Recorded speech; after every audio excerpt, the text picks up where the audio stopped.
तो बीजेपी एक तरफ आम आदमी पार्टी के खिलाफ अभियान चला रही है, वहीं दूसरी ओर आम आदमी पार्टी के कार्यकर्ता आज सड़कों पर हैं, प्रदर्शन कर रहे हैं। और जानकारी यह भी है कि जंतर मंतर पर प्रदर्शन के साथ उपवास भी रखा है। दरअसल केजरीवाल की गिरफ्तारी के खिलाफ इन्होंने उपवास रखा है और केजरीवाल की गिरफ्तारी का विरोध करते हुए जंतर मंतर पर प्रदर्शन कर रहे हैं। अरविंद केजरीवाल की गिरफ्तारी को 15 दिन से ऊपर का वक्त हो गया है, लेकिन आम आदमी पार्टी के कार्यकर्ता नेता लगातार नाराजगी जाहिर कर रहे हैं, प्रदर्शन कर रहे हैं। और इस बीच आज उपवास रखेंगे आम आदमी पार्टी के नेता, जंतर मंतर पर प्रदर्शन और आम आदमी पार्टी के नेता उपवास रखेंगे। केजरीवाल की गिरफ्तारी का विरोध करते हुए ये सभी लोग जंतर मंतर पर इकट्ठे हो रहे हैं और वहीं पर यह प्रदर्शन किया जा रहा है। केजरीवाल की गिरफ्तारी का विरोध कर रहे हैं। एक तरफ अरविंद केजरीवाल की गिरफ्तारी को लेकर आम आदमी पार्टी के नेता सवाल खड़े कर रहे हैं, बार बार उनकी गिरफ्तारी को अवैध बता रहे हैं।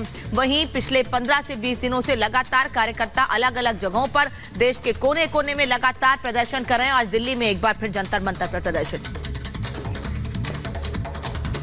पूरा देश देख रहा है कि किस तरह एक पूरी तरह से तानाशाही का माहौल है, किस तरह तानाशाही के तहत और एक पूरे साजिश के तहत अरविंद केजरीवाल जी को एक पूरे फर्जी मुकदमे में बिना कोई सबूत के मोदी जी ने ठीक लोकसभा चुनाव के पहले बंद कर दिया। तो केजरीवाल जी का कसूर क्या था?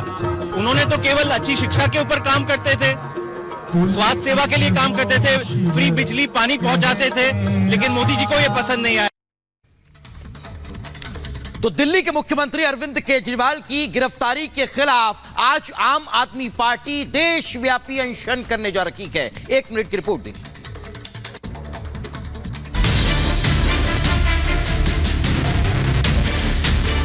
दिल्ली के मुख्यमंत्री अरविंद केजरीवाल की गिरफ्तारी के विरोध में आम आदमी पार्टी के नेता आज जंतर मंतर पर अनशन करेंगे। आम आदमी पार्टी लगातार सीएम अरविंद केजरीवाल की गिरफ्तारी का विरोध कर रही है और जल्द से जल्द जेल से रिहा करने की मांग कर रही है। इस बीच आम आदमी पार्टी ने एक नया प्लान बनाते हुए मुख्यमंत्री अरविंद केजरीवाल के लिए आज सामूहिक उपवास का आयोजन किया है। दिल्ली के मुख्यमंत्री अरविंद केजरीवाल की गिरफ्तारी के विरोध में आम आदमी पार्टी के नेता और कार्यकर्ता दिल्ली के जंतर मंतर पर इकट्ठा होंगे और सामूहिक उपवास करेंगे। आप नेता और दिल्ली सरकार में मंत्री गोपाल राय ने कहा कि जो लोग अपने शहरों या गांवों में सामुदायिक कार्यक्रमों में शामिल नहीं हो पाएंगे, वे घर पर ही उपवास करेंगे। भारत के अलावा America, England, Germany, Norway, Ireland, Australia और कनाडा में रहने वाले भारतीय भी हमारे नेता की भलाई और जल्दी रिहाई के लिए उपवास करेंगे। Bureau report, Republic Bharat.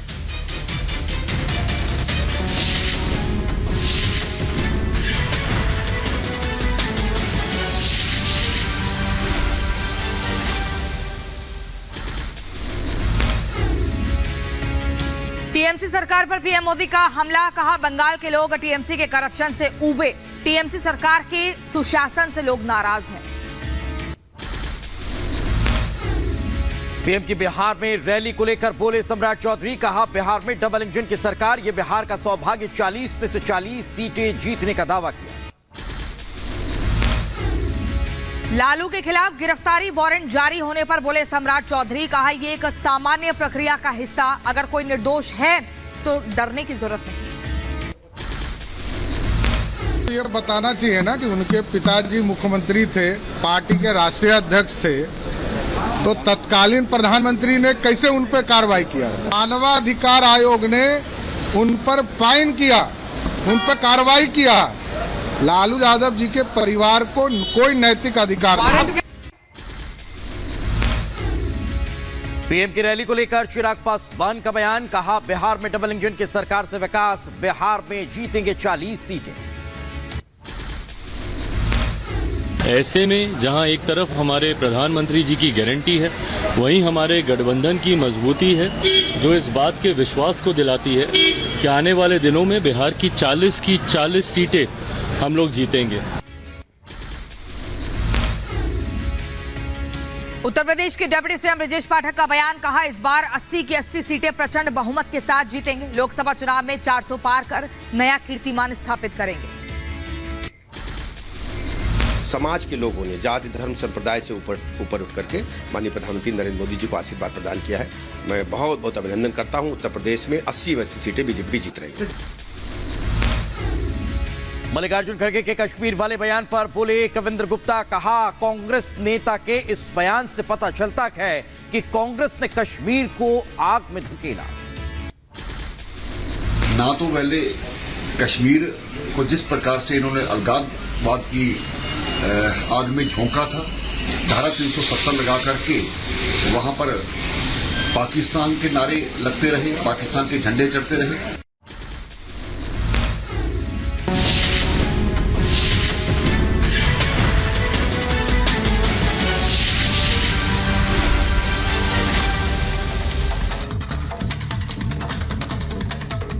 और अब बात राजस्थान के चुरू की करते हैं। दरअसल चुरू से वैसे तो राहुल कस्बा भारतीय जनता पार्टी के टिकट से पिछली बार चुनाव मैदान में थे, लेकिन इस बार उनका टिकट काट के देवेंद्र झाझड़िया को टिकट दिया है भारतीय जनता पार्टी ने। राहुल कस्बा नाराज हुए, कांग्रेस में चले गए, कांग्रेस ने मैदान में उतार दिया है। लेकिन जनता क्या कह रही है राहुल कस्बा को लेकर, देवेंद्र झाझड़िया को लेकर किसकी तरफ जनता का रुख है, इस रिपोर्ट में देखिए।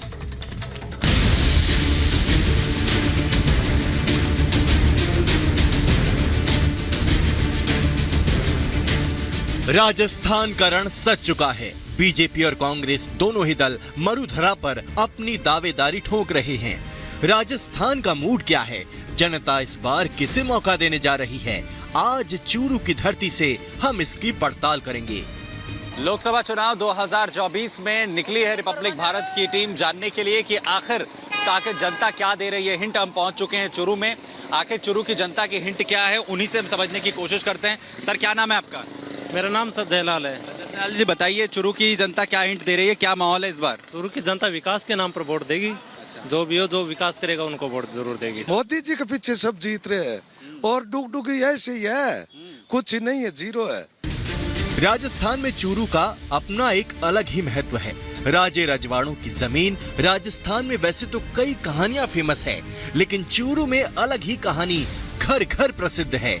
चूरू के लोगों ने बताया कि एक बार चूरू पर हमला हुआ, लड़ाई में राजा का गोला बारूद खत्म हो गया, तब यहाँ के राजा ने चांदी के गोले बरसाकर दुश्मनों का मुकाबला किया। चूरू की आखिर खासियत क्या है, क्या खास है आपके चूरू में ऐसा कि यहाँ लोग आते हैं, देखते हैं? मैं पहली बार हालांकि चूरू आया हूँ। चूरू में 5-4 हेरिटेज स्थान है, जैसे ऐतिहासिक किला है चूरू का, जिसमें पुराने समय में लड़ाई हुई थी तो उन्होंने चांदी के गोले बरसा दिए थे। ये सबसे बड़ी एक विशेषता है चूरू की पूरे इतिहास में। अच्छा। और चूरू में बहुत से सेठानी के जोड़ा है, यहाँ माल जी का कमरा है, ये ऐतिहासिक चीजें हैं। क्या किस्सा था ये जो है चांदी के गोलों का, क्या किस्सा था? एक टाइम लड़ाई हुई थी महाराजा गंगा सिंह जी के टाइम में, यहाँ अटैक हुआ था तो बारूद खत्म हो गया था। अच्छा। उस समय वहाँ के राजा ने, यहाँ के लोकल राजा ने चांदी के गोले बरसा दिए थे। चूरू की ये कहानी यहाँ की संपन्नता बताने के लिए काफी है, लेकिन अब यहाँ 24 लोकसभा की लड़ाई छिड़ी है। बीजेपी मरुधरा की 25 में से 25 सीटें जीतने का दम भर रही है, जिसमें से एक चूरू भी है। आजादी के बाद चूरू में कितना विकास हुआ और मोदी सरकार ने पिछले 10 सालों में यहाँ कितना काम किया, ये लड़ाई इसी मुद्दे पर लड़ी जाएगी। बीजेपी ने इसके लिए राहुल कस्बा का टिकट काटकर देवेंद्र झाझड़िया पर भरोसा जताया है। राजस्थान की चूरू लोकसभा इस बार हॉट सीट बनती हुई नजर आ रही है। दरअसल बीजेपी ने अपने सिटिंग सांसद राहुल कस्बा का टिकट काटकर देवेंद्र झाझड़िया को यहां से टिकट दिया है, जो कि पैरालंपियन हैं और साथ ही पद्मश्री से सम्मानित हैं। और इस खिलाड़ी को जिस तरीके से बीजेपी की तरफ से चुना गया, उसके बाद राहुल कस्बा ने बगावत कर दी और कांग्रेस का दामन थाम लिया, जिसके चलते इस सीट पर अब मुकाबला टक्कर का बताया जा रहा है। बीजेपी से टिकट कटने के बाद राहुल कस्बा ने कांग्रेस का दामन थाम लिया है। कांग्रेस ने राहुल को चूरू से ही उम्मीदवार बनाया है, जिससे अब चूरू सीट पर राहुल और देवेंद्र के बीच कड़ा मुकाबला है। दोनों ही तरफ से एड़ी चोटी का जोर लगाया जा रहा है। लोकसभा चुनाव 2024 में चूरू हॉट सीट बनती हुई नजर आ रही है, क्योंकि जो सिटिंग सांसद है राहुल कस्बा, उन्होंने कांग्रेस का दामन थाम लिया है, तो वहीं दूसरी तरफ सियासी समीकरण, जातीय समीकरण जो है वो बीजेपी की ओर झुकाव लेते हुए नजर आ रहे हैं। इन तमाम सियासी समीकरणों की अगर हम यहाँ पर बात करें तो दरअसल 2014 के बाद से, क्योंकि जाट बहुल क्षेत्र है और जाट बिरादरी जो है उसका एक वर्चस्व यहाँ पर माना जाता है, लेकिन इस बार जो दोनों ही उम्मीदवार हैं वो जाट बिरादरी से हैं। दोनों ही पार्टियों की तरफ से इन पर दांव यहाँ पर खेला गया है। जो जाट है वो तकरीबन उनकी जो जनसंख्या है वहाँ पर यहाँ पर 4.5 लाख के करीब बताई जाती है। कुल जो वोटों का अगर आंकड़े की हम यहाँ पर बात करें तो तक तकरीबन 22.5 लाख के लगभग वोट हैं। इस बार दोनों ही कैंडिडेट में से कौन जीतने में कामयाब हो पाएगा, ये पूरी तरीके से निर्भर करेगा इन जातीय समीकरणों पर। बीजेपी से टिकट कटने के बाद